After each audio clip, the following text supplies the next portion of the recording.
Tout simplement parce qu'il y a deux solutions possibles. Il y a soit on baisse les bras, on dit on peut plus rien faire et à la limite c'est même le Covid qui devient une excuse.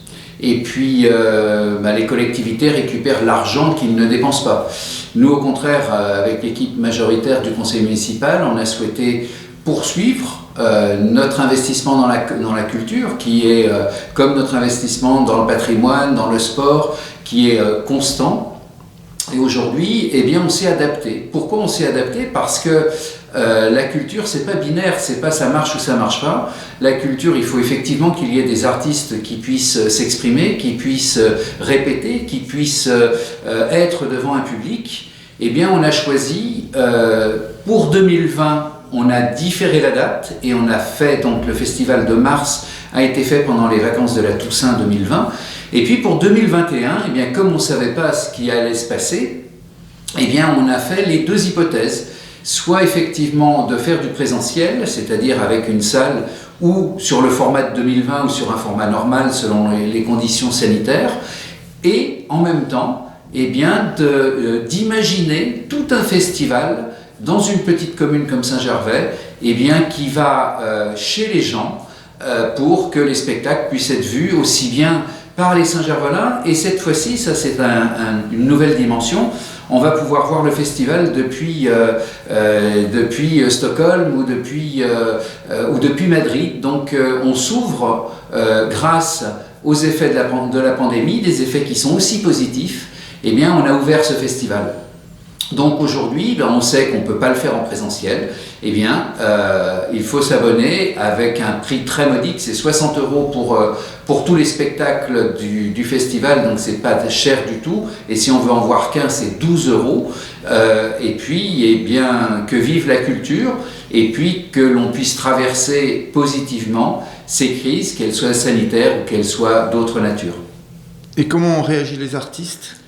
Alors, il y a deux types d'artistes. Il y a les artistes qui sont enthousiastes et qui sont ceux qui sont venus. Et puis, il y a surtout quelques producteurs qui sont frileux parce qu'ils sont frileux sur ce type d'expression qui est en fait une expression totalement numérique. On n'a plus le contact avec l'artiste et qui eux, ont refusé. Donc, à eux de porter la responsabilité des refus.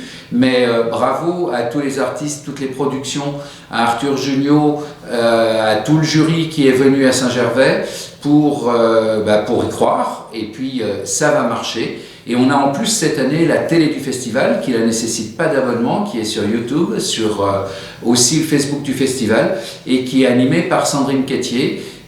Qui va tous les soirs avec Calix de Migremont et des artistes faire un peu la revue du festival pour que ce qui se passait avant dans la rue, ça va se passer dans votre salon.